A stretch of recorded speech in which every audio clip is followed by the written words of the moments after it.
Okay, so today I'm going to show everyone how to use Gitlab. That's specifically ANU College of Engineering and Computer Science Gitlab. Basically, as it is, you will have an account already with your ANU ID, and the password will be the same as your normal one. So you just sign in. You will probably have to type in your thing. I've actually made a project for us already, and that's just making a new project.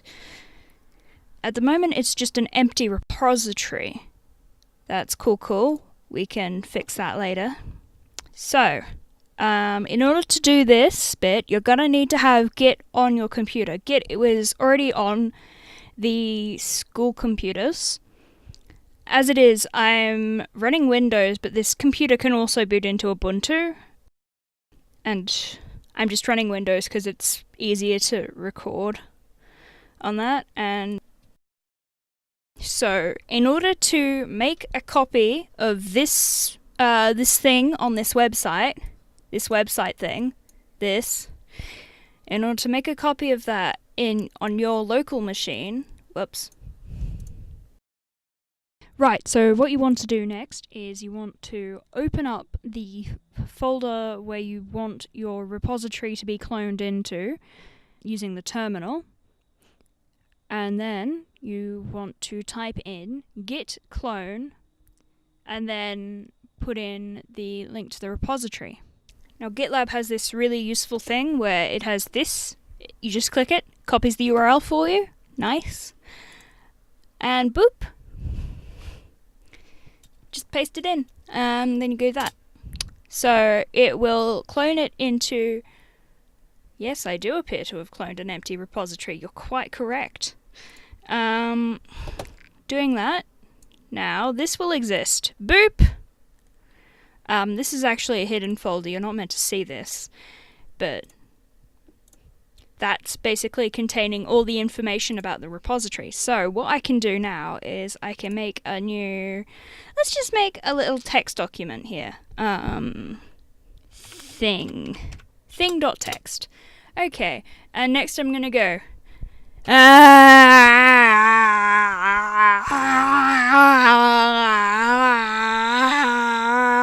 Okay, there we go. That should do. Sorry about my lack of keyboard commands. Anyway, so next, in order to, I want to cd into, there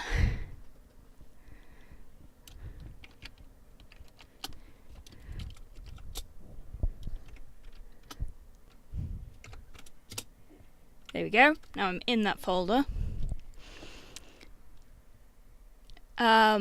So in order to then get the stuff that you've added to appear in the website, you want to go into this again, and you want to go git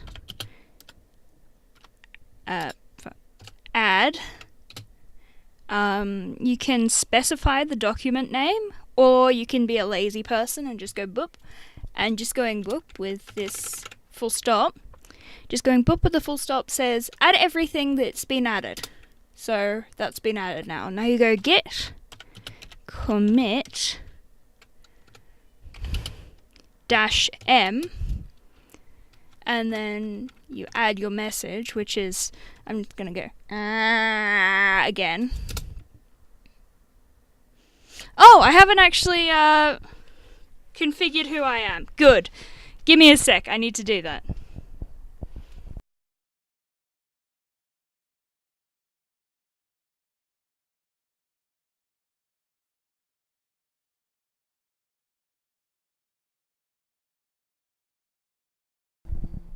There we go.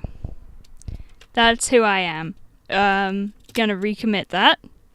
As you can see, what this does is it actually,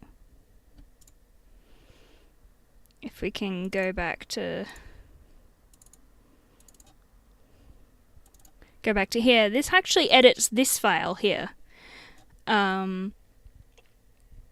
And what this file does is, this is what tells GitLab what's changed and what the contents of the changes are and all that. But yeah, you're not supposed to actually be able to see this. I just have that.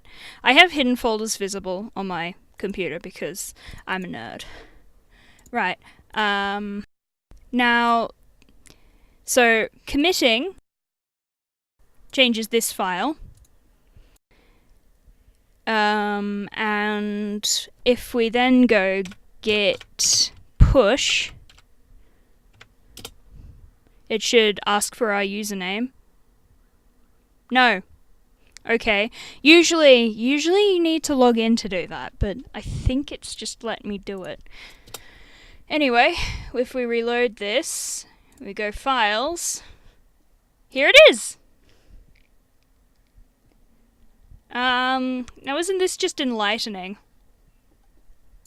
Ain't that just wonderful? That's the most basic stuff you can do with Gitlab. But it's really cool and really useful for basically anything you want to do.